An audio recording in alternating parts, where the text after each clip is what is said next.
ಇಂದೇ ಡೌನ್ಲೋಡ್ ಮಾಡಿ ಮತ್ತು ನಿಮ್ಮ ನೆಚ್ಚಿನ ಶೋಗಳನ್ನು ಆನಂದಿಸಿ.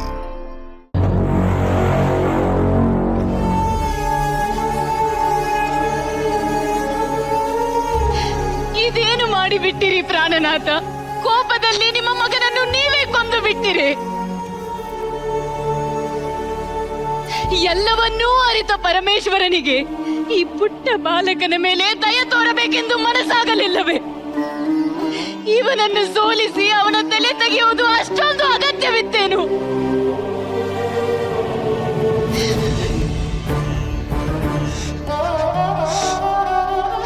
ಪರಮೇಶ್ವರ, ನಿಮ್ಮ ಕೋಪ ಈಗ ಶಾಂತವಾಯಿತೆ. ನನ್ನ ಕಂದಮ್ಮನ ಪ್ರಾಣವನ್ನು ತೆಗೆದು ನೀವು ಸಂತೋಷವಾಗಿರುವಿರಿ. ಬೇಕಾದರೆ ನನ್ನ ಪ್ರಾಣವನ್ನು ತೆಗೆದುಕೊಳ್ಳಿ, ನಿಮ್ಮ ಕೋಪ ಸಂಪೂರ್ಣ ಕಡಿಮೆ ಆಗಬಹುದು. ಪಾರ್ವತಿ, ಏನು ಮಾತನಾಡುತ್ತಿರುವೆ? ಮತ್ತಿನ್ನೇನು ಹೇಳಬೇಕು ಸ್ವಾಮಿ? ನನಗೆ ನನ್ನ ಪುತ್ರನನ್ನು ಜೀವಂತವಾಗಿ ಮರಳಿಸಬೇಕು. ನೀವು ಅವನಿಗೆ ಪ್ರಾಣದಾನ ಮಾಡಲೇಬೇಕು. ಇಲ್ಲವಾದರೆ ನಾನು ಇದೇ ಸ್ಥಳದಲ್ಲಿ ನನ್ನ ಪ್ರಾಣವನ್ನು ತ್ಯಜಿಸುವೆ. ಪಾರ್ವತಿ, ಹೌದು, ನಾನು ನ್ಯಾಯವನ್ನು ಕೇಳುತ್ತಿರುವೆ ಸ್ವಾಮಿ, ನ್ಯಾಯವನ್ನು.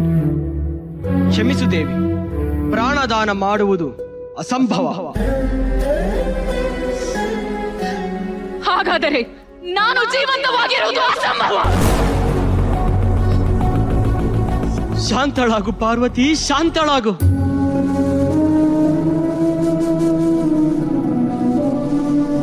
ಯಾರಲ್ಲಿ ಈಗಲೇ ಉತ್ತರ ದಿಕ್ಕಿಗೆ ಯಾವ ಪ್ರಾಣಿ ಅಥವಾ ಯಾವ ಜೀವಿಯೇ ಮಲಗಿರಲಿ, ಅದರ ಶಿರವನ್ನು ಕತ್ತರಿಸಿಕೊಂಡು ಬನ್ನಿ.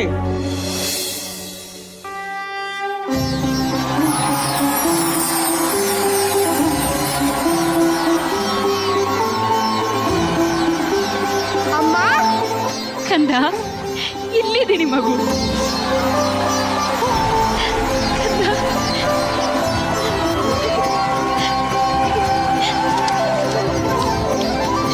ಗಣೇಶ. ಅಮ್ಮ, ಸ್ವಾಮಿ, ನಿಮ್ಮ ದಯೆಯಿಂದ ನನ್ನ ಮಗು ಮತ್ತೆ ನನ್ನ ಮಡಿಲು ಸೇರುವಂತಾಯಿತು. ಮಗು, ಇವರೇ ನಿನ್ನ ತಂದೆಯಪ್ಪ. ತಂದೆ, ಹೌದು. ನಮಸ್ಕರಿಸುತ್ತೇನೆ. ಮಗನೇ ಗಣೇಶ, ನಿನ್ನ ತಾಯಿಯ ಆಜ್ಞೆಯನ್ನು ಪಾಲಿಸಿ ಮರಳಿ ಜನ್ಮ ಪಡೆದ ನಿನ್ನ ವಿಘ್ನೇಶ್ವರ ಎಂದು ನಾಮಕರಣ ಮಾಡುತ್ತಿದ್ದೇವೆ. ಗಜಮುಖನೇ ಗಣಪತಿಯೇ ನಿನಗೆ ವಂದನೆ.